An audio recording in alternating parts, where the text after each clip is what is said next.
Merci ma sœur de m'avoir accordé de ton temps. Tu as été près de moi, me soutenant dans la prière. Je n'oublierai jamais de ce que tu as fait pour moi. Tu es une vraie sœur en Christ et en même temps une amie. Jack me suis vraiment posé beaucoup de questions en demandant s'il y a des obstacles à la prière. Quels sont les obstacles à une vie de prière efficace? L'obstacle le plus courant à une prière efficace est la présence des péchés non confessés. Péchés non confessés dans le cœur de celui qui prie. Notre Dieu est saint et il y a une barrière entre lui et nous quand nous venons à lui avec des péchés non confessés dans nos vies. Mais ce sont vos fautes qui ont fait séparation entre vous et votre Dieu, ce sont vos péchés qui vous l'ont caché et l'ont empêché de vous écouter. Ésaïe 59.2, David savait par l'expérience que Dieu est loin de ceux qui cherchent à cacher leurs péchés. Si j'avais eu l'injustice en vue dans mon cœur, le Seigneur ne m'aurait pas exaucé. Psaume 66.18, la Bible mentionne plusieurs péchés qui font obstacle à une prière efficace. D'abord, si nous vivons selon la chair et non selon l'esprit, notre envie de prier et notre capacité à communiquer efficacement avec Dieu seront entravées. Même si nous recevons une nouvelle nature au moment de notre nouvelle naissance, elle réside encore dans notre vieux corps charnel, cette tente, ancienne corrompue et pécheresse. La chair peut prendre le contrôle de nos actions, attitudes et motivations si nous ne nous appliquons pas à mourir les manières d'agir du corps. Romains 8.13, et ne nous laissons pas conduire par l'esprit pour une bonne relation avec Dieu. Alors seulement, nous pourrons prier en étroite communion avec lui. Une vie selon la chair se manifeste notamment par l'égoïsme, qui est un autre obstacle à l'efficacité de la prière. Quand nos prières sont motivées par l'égoïsme, quand nous demandons à Dieu ce que nous voulons plutôt que ce qu'il veut, nos motivations sont une entrave à nos prières. Nous avons auprès de lui cette assurance. Si nous demandons quelque chose conformément à sa volonté, il nous écoute. 1 Jean 5.14, demander selon la volonté de Dieu revient à se soumettre à celle-ci, que nous la connaissions ou non. Comme en toute chose, Jésus doit être notre modèle dans la prière. Il a toujours prié selon la volonté de son Père, toutefois, que ce ne soit pas ma volonté qui se fasse, mais la tienne. Luc 22.42, les prières égoïstes sont celles qui visent à satisfaire nos désirs égoïstes. Nous ne devons pas nous attendre à ce que Dieu exauce. De telles prières, quand vous demandez, vous ne recevez pas parce que vous demandez mal, dans le but de satisfaire vos passions. Jacques 4.3, vivre selon nos désirs égoïstes et charnels endurcit aussi notre cœur à l'égard des autres, un autre obstacle à nos prières. Si nous sommes indifférents aux besoins des autres, nous devons nous attendre à ce que Dieu soit indifférent à nos propres besoins.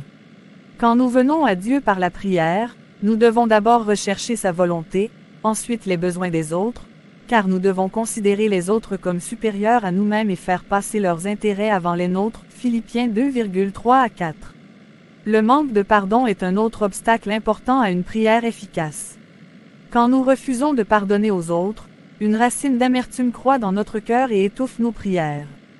Comment pouvons-nous espérer que Dieu répande ses bénédictions sur les pécheurs indignes que nous sommes si nos cœurs sont pleins de haine et d'amertume à l'égard des autres? La parabole du serviteur, en Matthieu 18.23-35, illustre bien ce principe. Cette histoire nous apprend que Dieu nous a remis une dette, notre péché, qui dépasse toute mesure et qu'il s'attend à ce que nous pardonnions aux autres comme il nous a pardonné. Refuser de le faire sera un obstacle à nos prières. Un autre obstacle important à la prière est le doute et l'incrédulité. Cela ne veut pas pour autant dire, comme le suggèrent certains, que si nous venons à Dieu avec l'assurance qu'il exaucera notre requête, il sera dans l'obligation de le faire. Prier sans douter signifie prier avec une foi certaine et en comprenant le caractère, la nature et les intentions de Dieu. Or, sans la foi, il est impossible d'être agréable à Dieu, car il faut que celui qui s'approche de lui croie que Dieu existe et qu'il récompense ceux qui le cherchent. Hébreux 11.6 Quand nous venons à Dieu par la prière en doutant de son caractère, de ses desseins et de ses promesses, nous l'insultons terriblement. Nous devons avoir confiance en sa capacité d'exaucer toute requête conforme à sa volonté et à ses projets pour nos vies. Nous devons prier en comprenant que, quels que soient ses desseins, ils sont ce qu'il y a de mieux pour nous. Mais qu'il la demande avec foi, sans douter, car celui qui doute ressemble aux vagues de la mer que le vent soulève et agite de tous côtés. Qu'un tel homme ne s'imagine pas qu'il recevra quelque chose du Seigneur, c'est un homme partagé, instable dans toute sa conduite.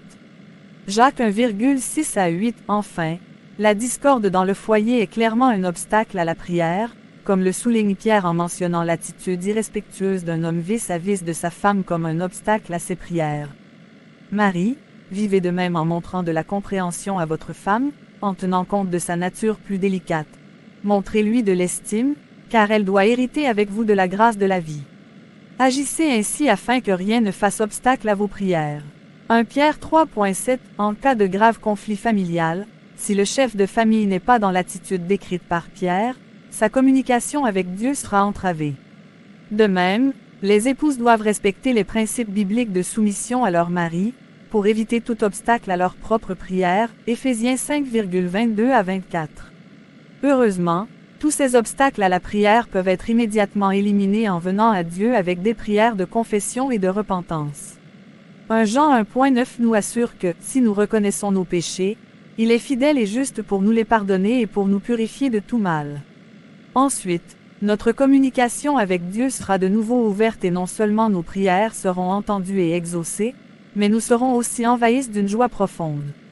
C'est tout pour cette vidéo, veuillez aimer et partager autour de vous, activez la cloche de notification pour ne manquer aucune de nos vidéos.